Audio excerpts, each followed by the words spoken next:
अबे आनंद, आनंद। हाँ? अरे क्या हुआ यार, क्यों यूं मुंह लटका के बैठा हुआ है?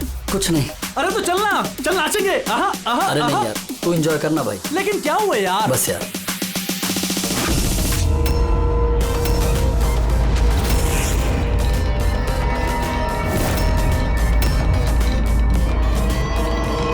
आनंद, आनंद।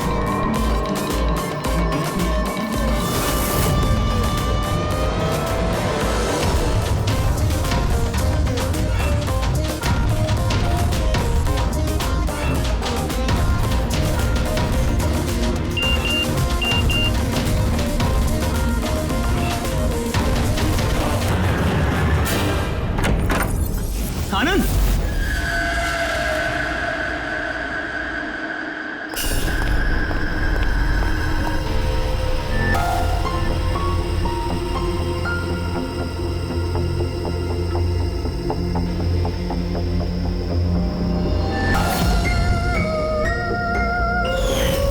आनंद,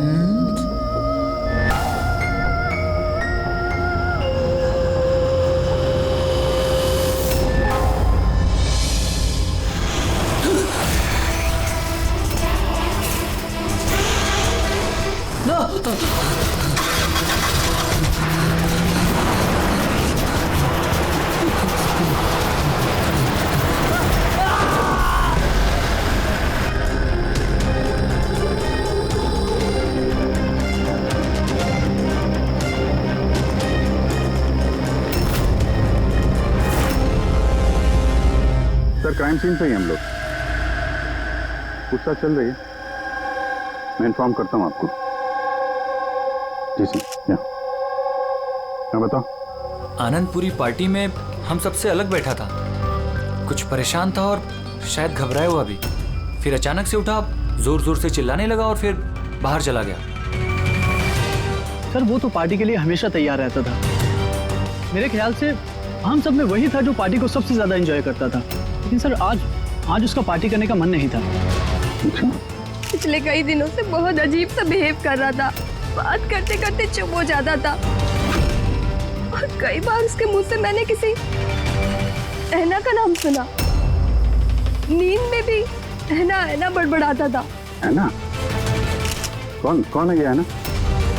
आप में से कोई भी नहीं जानता ऐना के बारे में? नहीं सर। अभी जी, अगर गाड़ी के सामने कोई अचानक आ जाए और ड्राइवर को ब्रेक मारना पड़े तो स्किड मार्क्स, टायर के निशान आते हैं सड़क पे, पर यहाँ पे ऐसा कुछ भी नहीं है। नहीं है? नहीं, मतलब ये एक्सीडेंट नहीं हो सकता। किसी ने जानबूझकर आनंद को उड़ाया गाड़ी से। ये सिल्वर गाड़ी XY 3240 किसकी है? मेरी है सर। पर सर मैं पूरी रात पार्टी में ही था, मैंने कुछ नहीं किया। गाड़ी की चाबी का मेरे पास है। लो।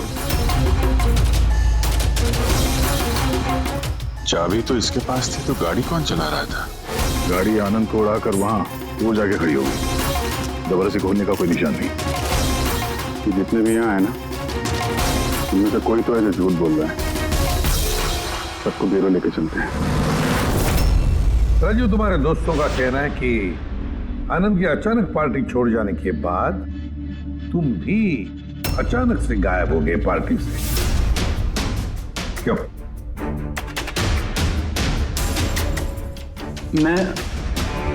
हाँ सर, याद आया। मैं वॉशरूम गया था। एक्चुअली कल कुछ ज्यादा ही पी ली थी तो। अचानक उसी वक्त में बाथरूम जाने की जरूरत पड़ी? कमाल है। मेरा यकीन कीजिए सर, मैं भला क्यों मारूंगा आनंद को, और वो भी अपनी ही गाड़ी से। तो फिर तुम्हारी गाड़ी की चाबी कातिल के हाथ कैसे लगी? पता नहीं सर। राजीव के कार के स्टीयरिंग व्हील पे तुम्हारी उंगलियों के निशान मिले। अगर तुम गाड़ी नहीं चला रहे थे तो तुम्हारी उंगलियों के निशान स्टीयरिंग व्हील पे कैसे? राजीव ने अपनी कार ठीक से पार्क नहीं की थी, तो मैंने उसकी कार को थोड़ा आगे सरका के जगह बनाई थी, क्योंकि सर वो उसने काफी पी रखी थी। तो तुमने अपना काम करने के बाद गाड़ी की चाबी तुरंत उसे वापस दे दी? हाँ सर, उसके बाद मैंने चाबी राजीव को दे दी थी। आनंद से जलते थे तुम? रिया तुम्हारी गर्लफ्रेंड थी जिसे आनंद ने छीन लिया था, इसलिए धमकी दिया था तुमने उसे कि पछताओगे, बहुत भारी पड़ेगा। क्यों? सर वो तो यूं ही मैंने गुस्से में बोल दिया था। सर ये बात बिल्कुल सच है कि मैं आनंद को पसंद नहीं करता था, लेकिन इसका मतलब ये नहीं कि मैं उसका मर्डर कर दूंगा। उस दिन पार्टी के दिन भी झगड़ा हुआ था ना तुम्हारा? झगड़ा नहीं था वो, कपल्स के बीच कहासुनी होती रहती है और मुझे लग रहा था कि आनंद मुझसे कुछ छिपा रहा है। और ये ऐना के बारे में भी मैं जानना चाहती थी कि कहीं उसका ऐना के साथ अफेयर तो नहीं चल रहा। ऐसा क्यों लगा था? मैंने बताया ना कि बहुत दिन से बहुत अजीब सा बिहेव कर रहा था, कभी भी ऑफिस से छुट्टी ले लेता था। और हाँ, कुछ दिन पहले एक बैग में बहुत सारा कैश लेकर कहीं जा रहा था। मैंने पूछा कि कहाँ जा रहे हो, क्या कर रहे हो, इतना सारा पैसा कहाँ से आया तुम्हारे पास? लेकिन कोई जवाब नहीं। इतना सारा पैसा लेके आनंद जा कहाँ रहा होगा? तो कोई उसे ब्लैकमेल तो नहीं कर रहा था? तो जिस दिन आनंद कैश से भरा बैग लेकर बाहर निकला था, उस दिन उसकी फोन की लोकेशंस का रिकॉर्ड है हमारे पास। है ना? है कौन ये? है ना? है कौन ये? तो ये भी पता लगाना पड़ेगा कि आनंद उस रात गया कहाँ था। इस आनंद की पूरी कुंडली निकालो। सर, उस दिन आनंद यहीं आया था। ये जगह कुछ जानी पहचानी सी लग रही है।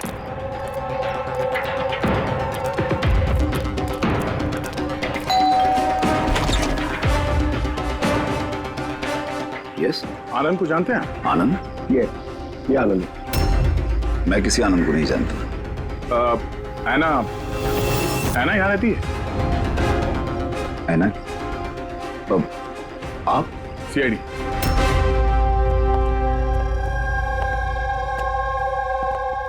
My wife Jennifer, my son Jacob. Sir, आप ऐना के बारे में क्यों पूछ रहे हैं? हम ऐना से बात करना चाहते हैं। वो यहीं रहती है ना? सर, 5 साल पहले एक रोड एक्सीडेंट में ऐना की मौत हो गई। एक्सीडेंट? जी, किसी कार ने टक्कर मारी और वो टक्कर मारने वाला भाग गया। सर, आनंद के केस में भी ऐसा ही हुआ था। कहीं दोनों एक्सीडेंट्स का कोई कनेक्शन तो नहीं? क्या आनंद से कभी मिले नहीं आप? कुछ समय पहले वो आपसे मिलने के लिए यहाँ पे घर पे आया था। नहीं सर, ऐना के जाने के बाद यहाँ कोई नहीं आता। झूठ, वो मरी नहीं है, जिंदा है। मेरी ऐना जिंदा है। रिलैक्स जेनी, रिलैक्स, चुप हो जाओ। सर, ऐना के जाने के बाद मेरी बीवी सदमे में है, इसलिए आप इसकी बात पर ध्यान मत दीजिए। नहीं, मैं सच कह रही हूँ, मेरी ऐना मरी नहीं है, वो कहीं नहीं गई है। वो मुझसे मिलने आती है, अपनी माँ से बहुत प्यार करती है वो। सर, मैंने आपसे कहा ना कि मेरी बीवी सदमे में है, आप इसकी बात पर ध्यान मत दीजिए। ये कुछ भी बोलती रहती है। अच्छा, अगर मेरी बातें बकवास लगती है तो ये देखो, आप भी देखिए, ये मेरी ऐना है, ऐना है ये मेरी। कुछ दिनों पहले ही मुझसे मिलने आई थी। मेरे पति की तबीयत ठीक नहीं रहती है ना, कुछ काम नहीं करते हैं ना वो, इसलिए ऐना ही तो घर खर्च के लिए पैसे छोड़कर जाती है यहाँ। सर, ये आनंद आया था यहाँ पे कैश लेकर, कहीं ये उसकी बात तो नहीं कर रही है? पैसे किसी बैग में लाए थे उसने? नो सर, 2 बॉक्सेस में। दिखाइए। जी।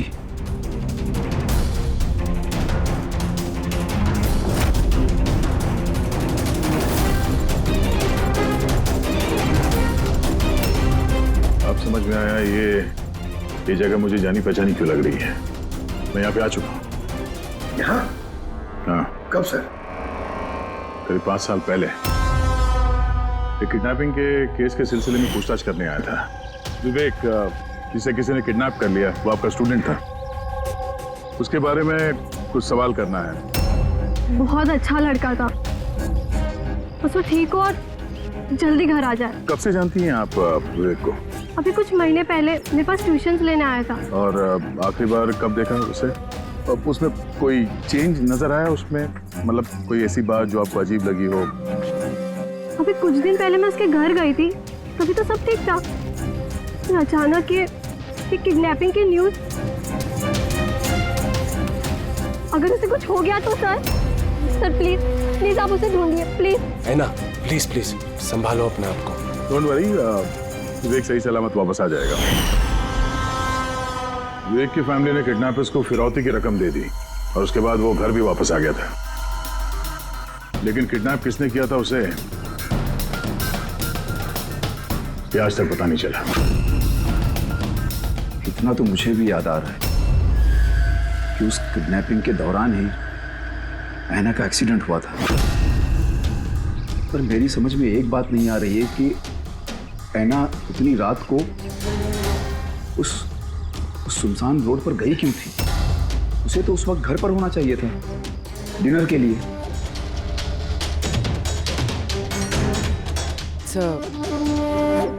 विवेक की किडनैपिंग और ऐना का एक्सीडेंट कोई इत्तेफाक तो नहीं हो सकता, जिसे सब लोग हिट एंड रन केस समझ रहे हैं।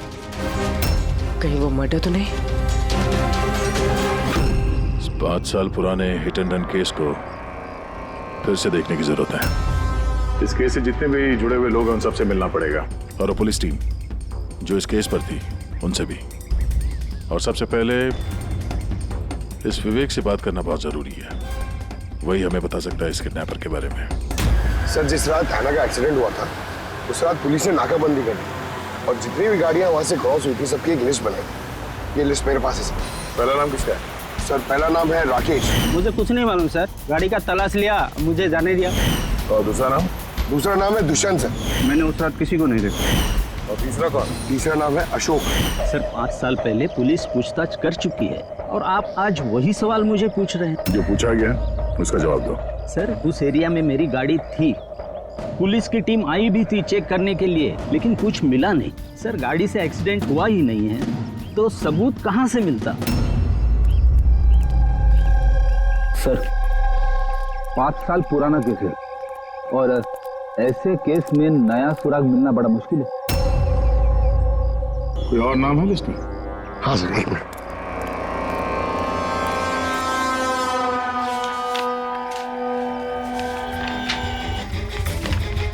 ये सर, ये Paresh, plot number 21 Shastri Nagar Mulund. Plot number 21 Shastri. ये तो वही एड्रेस है जहां 5 साल पहले आनंद और उसका परिवार रहता था। तो कहीं ये परेश आनंद के पिताजी तो नहीं? मतलब आनंद के पापा की गाड़ी वहां पर थी जहां पे ऐना का एक्सीडेंट हुआ। अब देखना ये पड़ेगा कि गाड़ी कौन चला रहा था, आनंद या उसके पिताजी परेश। 5 साल पहले ऐना रोड एक्सीडेंट में मर जाती और 5 साल के बाद अब आनंद मर जाता है सर रोड एक्सीडेंट में। इन दोनों मर्डर्स में सर कोई ना कोई कनेक्शन जरूर होगा। बोला वो बहुत मुश्किल घड़ी थी हम सबके लिए। आज भी याद करता हूँ तो कांप जाता हूँ। मेरे बेटे को नई जिंदगी मिली है, वो घर लौट आया है, ये बहुत है। क्या जरूरत है फिर से उन बातों को दोहराने की? जरूरत नहीं होती तो हम लोग यहाँ आते नहीं। हम लोग विवेक को ज्यादा परेशान नहीं करेंगे, बस कुछ एक सवाल हैं जो हम इनसे पूछना चाहते हैं।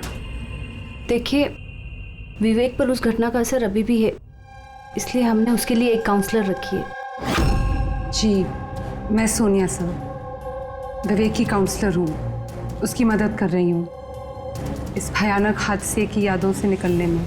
पोस्ट ट्रॉमेटिक स्ट्रेस डिसऑर्डर के पेशेंट्स कैसा महसूस करते हैं आप लोग तो जानते ही हैं। सर, जब विवेक किडनैपर्स के पास बंदी था तो उसे बहुत सी नशीली चीज़ें दी गई ताकि वो होश में ना रह सके, किसी को याद ना रख सके। इन नशीली चीज़ों से विवेक के दिमाग पर बहुत बुरा असर हुआ है सर, इसलिए अपनी ज़िंदगी की उस दौर की बहुत सी बातें उसे याद नहीं है। तो क्या विवेक को किडनैपर्स के बारे में कुछ भी याद नहीं? जी नहीं। विवेक, आप जरा ये फोटो देखिए।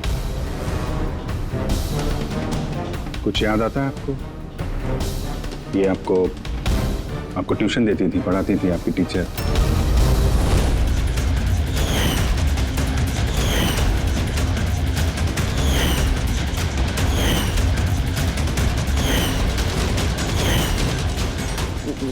ये वहां थी, खिड़की के पास। खिड़की कहाँ पे? जहां मुझे उन लोगों ने बांध के रखा था। कहाँ पे बांध के रखा था तुमको विवेक? वो कौन सी जगह थी वो? विवेक कहाँ पे रखा था, कुछ याद करो। विवेक, हाँ कहाँ पे? रिलैक्स विवेक, ज्यादा अपने दिमाग पर जोर मत डालो। वो please, this is not good for him. Okay, relax Vivek, relax. ये विवेक को जहाँ पे कैद करके रखा था वहां पे ऐना की मौजूदगी और ऐना की मौत एक्सीडेंट नहीं है। किडनैपिंग से कुछ ना कुछ लेना देना है इसका।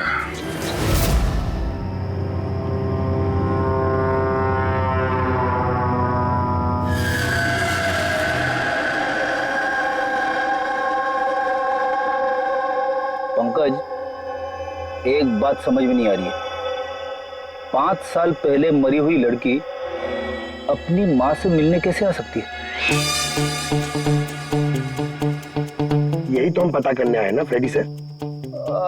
हाँ यार, ये आत्मा वात्मा का चक्कर ना हो बस। यार क्यों जबरदस्ती ऐसी बातें करते हो आप यार? डर लगता है।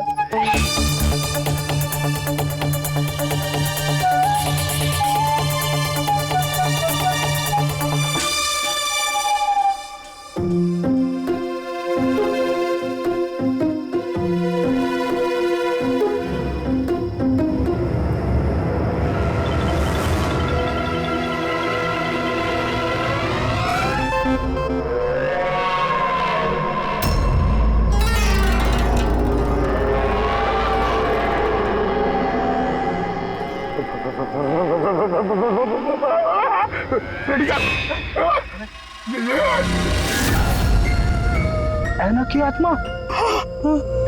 फ्रेडी सर, आप एक काम करो, आप आगे से जाओ, मैं पीछे से आता हूँ। ओके? अरे पंकज, ये आना जाना छोड़ दे, चलेंगे तो साथ में चलेंगे।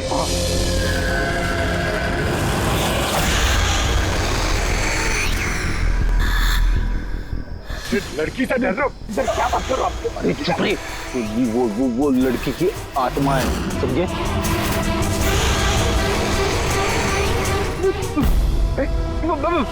कहाँ गई? अरे इधर ही तो थी यार, कहाँ गई? अरे क्या बात कर रहे हो यार? देखते देखते एक लड़की आंखों के सामने से गायब हो गई, ऐसे कैसे? हम लोग सच कह रहे हैं, हम लोग का पूरा ध्यान था उस पर, मगर वो पलक झपकते ही गायब हो गई। सर, मैं दावे के साथ कह सकता हूँ वो एक आत्मा ही थी। एक अच्छी खबर है भाई। क्या है सर, बताइए। ये जो 2 डब्बे हैं, इन डब्बों में ऐना की फैमिली को रुपए भिजवाए गए थे भाई। इनमें से ये एक डब्बा तो आनंद का है, लेकिन ये दूसरा डब्बा ये आनंद का नहीं। क्या? ये आनंद का नहीं है? कैसे? ऐसे, इस डब्बे पर ये जूते का नंबर लिखा हुआ। क्या नंबर? 11। और आनंद के जूते का नंबर क्या था? 8। तो अब ये जूता आनंद का तो नहीं हो सकता, और वो रहता भी अकेला था, तो ये भी नहीं कह सकते कि किसी फैमिली मेंबर का होगा। डॉक्टर साहब, ये भी तो हो सकता है कि आनंद ने ये बॉक्स कहीं और से लाया।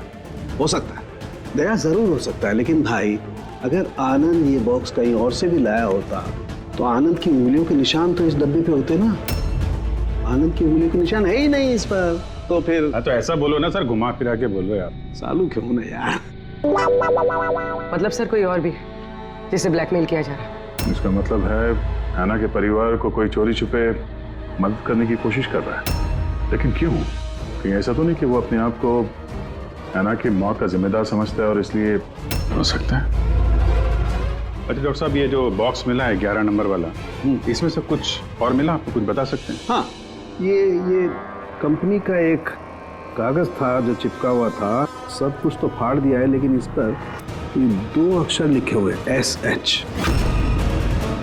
इस बॉक्स पे ये बार कोड तो है, कम से कम ये तो पता चल जाएगा कि बॉक्स आया कहाँ से था। सर पिछले 1-2 महीने में तो हमने सैकड़ों जोड़ी जूते बेचे।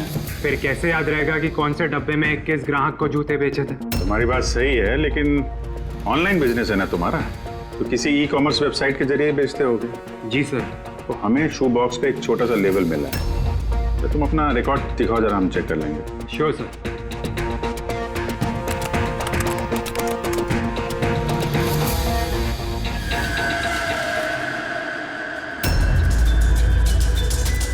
लेबल पर भी एसएस लिखा हुआ था। तो कहीं ये वही आदमी तो नहीं जिसकी हमें तलाश है? एड्रेस भी तो है इसमें।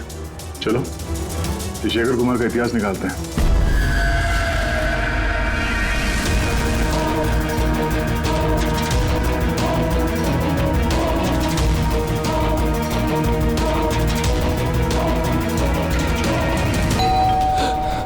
अभी कौन होगा?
ऐना?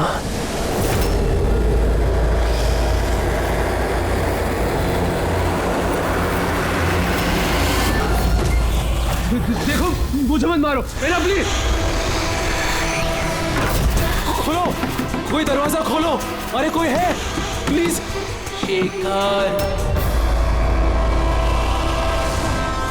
मेरे पास आओ।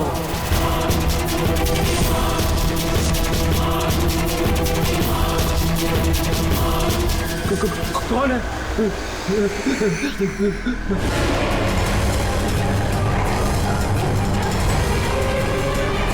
कौन हो तुम?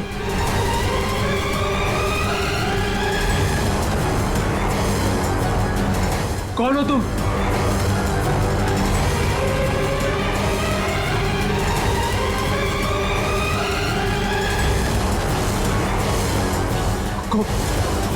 कौन हो तुम?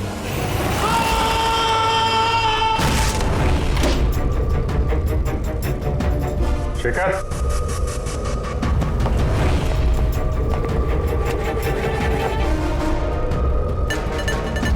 गुनाह कबूल करो, कन्फेस।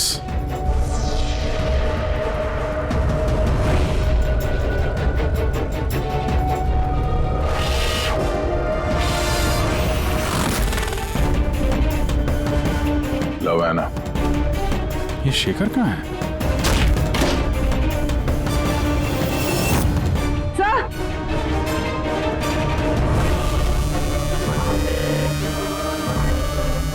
He's no more. जिसका डर था वही हुआ। ऐना, संभालो अपने आप को। ऐना का बॉयफ्रेंड शेखर है ये। पहले आनंद और अब शेखर। सर इसलिए ये पैसे देकर ऐना की मदद कर रहा था, लेकिन कुछ ना कुछ तो गलत किया है इसने, इसलिए बाहर दीवार पे लिखा है कन्फेस, गुनाह कबूल करो। घर की तलाशी लेते हैं, पता तो चले कि आनंद और इस शेखर का आपस में कोई कनेक्शन था क्या।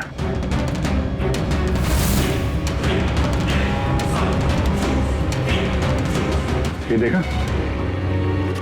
ये आनंद और शेखर की फोटो दोनों एक साथ। सर सर ये देखिए, शेखर ने 5 साल पहले एक लग्जरी कार खरीदी थी, उसके पेपर्स, और एक बहुत ही महंगा घर किराए पे लिया था। सर ये देखिए, 5 साल पहले किडनैपिंग हुआ था, अब 5 साल पहले ही शेखर ने ये सब खरीदा। उस वक्त तो एक काफी गरीब था, पैसे वैसे थे नहीं इसके पास। कहीं किडनैपिंग में ये शेखर भी मिला हो तो नहीं? हो सकता है आनंद और शेखर दोनों दोस्त थे और दोनों ने मिल के शायद विवेक की किडनैपिंग की और इसीलिए दोनों की जान चली गई। और 5 साल बाद कौन बदला ले रहा है इन लोगों से?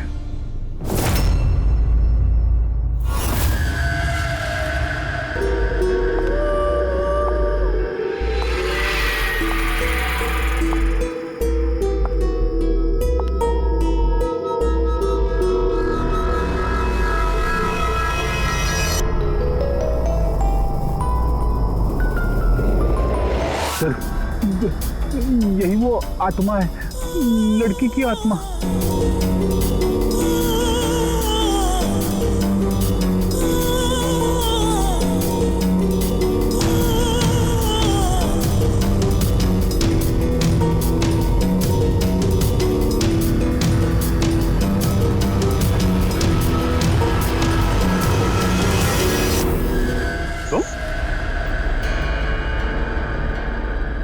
जी हाँ, आपका बेटा जेकब अपनी बहन के कपड़े पहन के घूमता है। सर मैंने बताया था ना आपको कि ऐना की मौत का जैकब को बहुत बड़ा सदमा लगा है। जैकब और ऐना जुड़वा भाई बहन थे। ऐना हम सबका बहुत ख्याल रखती थी, लेकिन ऐना के जाने के बाद जेनिफर हमेशा जैकब से कहती रहती, ऐना होती तो ये होता, ऐना होती तो वो होता, ऐना इस ड्रेस में ऐसी लगती, ऐना उस ड्रेस में वैसी लगती। बस सर, धीरे धीरे ये सारी बातें जेकब के दिमाग में ऐसा असर करने लगी कि वो अपनी बहन की पहचान को ही अपनी पहचान बना बैठा। लेकिन सर मेरा बेटा दिमागी तौर पर जरूर कमजोर है, पर वो किसी की जान नहीं ले पाएगा। अपनी मरी हुई बहन का बदला लेने के लिए भी नहीं। अरे सर इसकी तरफ देखिए तो सही आप। शेखर के साथ करीबी रिश्ता था ऐना का। शेखर कैसा इंसान था, कुछ बता सकते हैं उसके बारे में? सर वो दोनों एक दूसरे को बहुत पसंद करते थे, लेकिन एक्सीडेंट से कुछ दिन पहले ऐना शेखर से नाराज रहने लगी थी, उससे अलग होना चाहती थी। शेखर से नाराजगी का क्या कारण हो सकता है? हो ना हो विवेक के बारे में सारी जानकारी शेखर ने ऐना से हासिल की होगी। उसके बाद उसने विवेक को किडनैप करने का प्लान बनाया, उसने किडनैप किया। किसी तरह से ऐना को पता चल गया होगा और उस रात वो शेखर का पीछा करते करते उस जगह पे पहुंच गई जहां पे शेखर ने विवेक को किडनैप करके रखा था। और किसी कारण उसे वो वहां से भागना पड़ा और वहां सुनसान सड़क पे किसी ने एक कार से ऐना को कुचल दिया। मतलब वो जगह जहां पे विवेक को बांध के रखा गया था वो ऐना के एक्सीडेंट स्पॉट के आसपास ही है। वो जगह ढूंढते हैं जहां पे विवेक को बांध के रखा था। सर जहां पे ऐना का एक्सीडेंट हुआ उसके आसपास सिर्फ यही एक बंद पड़ा हुआ घर है। ये घर बंद पड़ा हुआ है और आसपास सिर्फ जंगल। ठीक है अंदर देखते हैं, आइए आप लोग।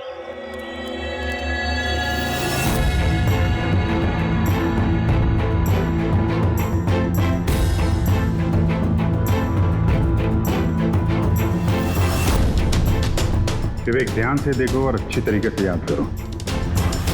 क्या ये वही जगह है जहां पे तुमको लाया गया था? है?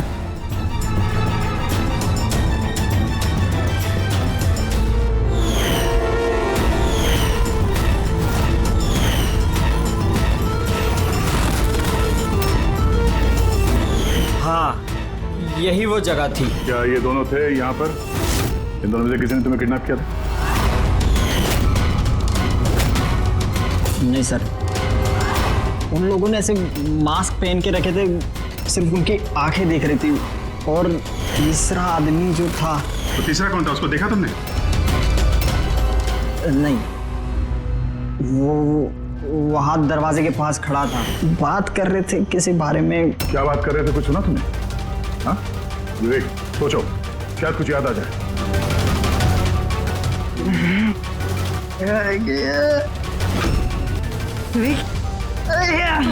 It's okay, relax. Sir, please. कोई बात नहीं, रिलैक्स रिलैक्स रिलैक्स। ओके, आप लोग इसको बाहर ले जाइए, ठीक है? जाओ बेटा। तीसरा आदमी तो मतलब शेखर और आनंद की तरह उस तीसरे आदमी की जान को भी खतरा हो सकता है। इसके पहले कि खूनी उस तक पहुंचे हमें पता लगाना होगा ये तीसरा आदमी है कौन। सर, शेखर के फोन रिकॉर्ड से पता चला है कि पिछले कुछ दिनों में उसने एक नंबर पे कई कॉल्स किए। किसके फोन पे? सर, ट्रेस नहीं हो पाया, बर्नर फोन है। सर, शेखर ने फोन से अपने सारे मैसेजेस डिलीट कर दिए मगर हमने रिट्रीव कर लिया सर।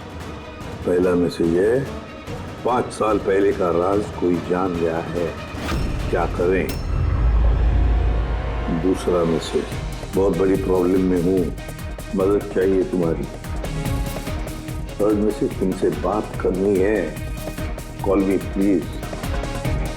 चौथा मैसेज है, वो चाहते हैं मैं अपना गुनाह कबूल करूं, अब बर्दाश्त नहीं होता।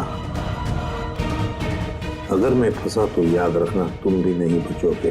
अभी जा रहा हूं ऐना के घर, उसके माता पिता को सब बता दूंगा। जब विवेक की किडनैपिंग में ये शेखर शामिल था, अगर ये बात शेखर ने ऐना के परिवार वालों को बता दिया था तो ऐना के परिवार वालों ने पुलिस को ये बात क्यों नहीं बताई? वही तो, पुलिस और सीआईडी से सच छुपाए हैं। कहीं ऐसा तो नहीं कि ऐना की मौत का बदला लेने वाले उसके घर वाले ही हो?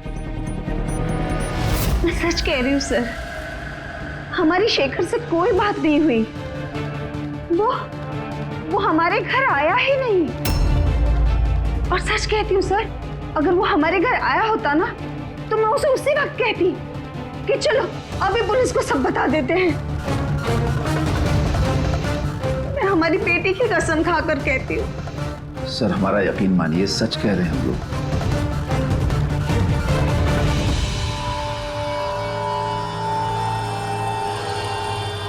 ठीक है, आप लोग वहां जरा उस कमरे में बैठिए। पंकज,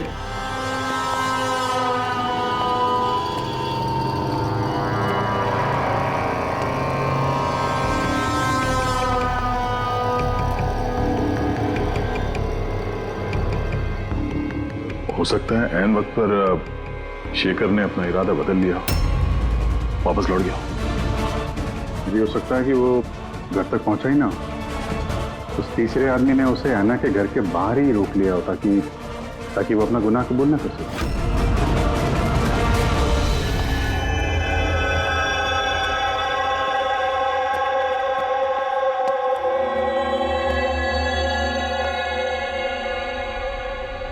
जेकब, तुम्हारी गाड़ी बहुत सुंदर है। तुम्हें भी ऐना की तरह तैयार होकर रात को बाहर जाने का शौक है ना? घूमने जाते हो ना तुम? देखो, कुछ याद है क्या? पिछले संडे की बात है। पिछले संडे रात को 12 बजे तुम ऐसे तैयार होकर बाहर गए थे ना घूमने? देखो, घबराओ मत, ठीक है? कुछ नहीं हुआ तुम्हें। अभी मैं कुछ सवाल पूछूंगा, उसका जवाब देना, ठीक है? उस रात तुमने कुछ देखा था? कुछ अजीब सा हुआ हो या कोई था वहां पे? भैया, जब मैं घर वापस आ रहा था ना तो मैंने ना अपने घर के पास एक कार देखी थी और भैया वहाँ पे ना 1 2 दो लोग भी थे और वो लोग ना कुछ आर्ग्यूमेंट कर रहे थे, फाइटिंग कर रहे थे वो लोग। वो जो 2 जन जो फाइटिंग कर रहे थे उनके चेहरे देखे आपने? ना। अच्छा, वो जो गाड़ी थी, वो गाड़ी का नंबर याद है तुम्हें? नो। अच्छा, जाने दो नंबर को। ये बताओ, गाड़ी का शेप या कौन सी गाड़ी थी, कौन से कलर की थी, कुछ याद है आपको? कलर भैया, कलर ना सेम टू सेम मेरी कार जैसा था और ना खुली हुई जीप थी, बहुत अच्छी। हाँ?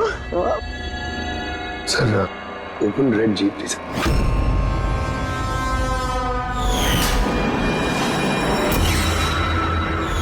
आनंद के एक्सीडेंट के समय जो लोग पार्टी में मौजूद थे उनकी गाड़ियों के साथ एक लाल कलर की जीप थी ऐसी।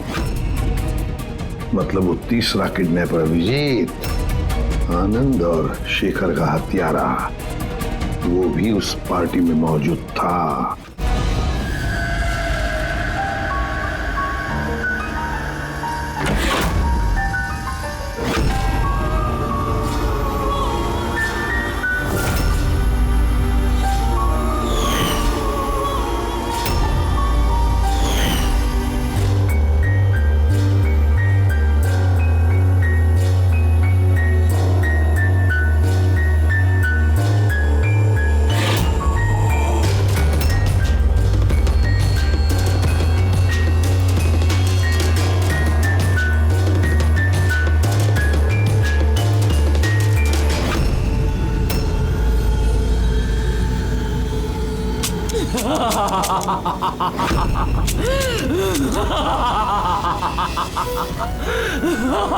देखो, मैं जानता हूँ कि मुझसे गलती हुई, लेकिन प्लीज प्लीज मुझे जाने दो।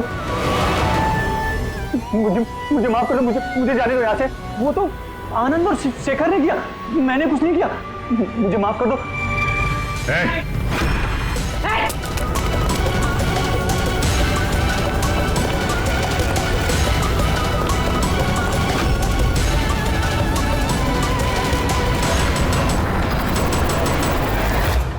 विवेक पर उस घटना का असर अभी भी है, इसलिए हमने उसके लिए एक काउंसलर रखी है।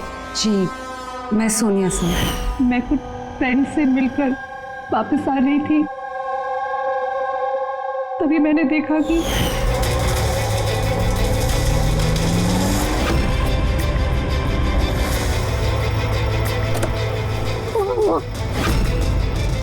कौन है वो? कौन है वो? शेखर। हाँ, आनंद, इस आदमी कौन है?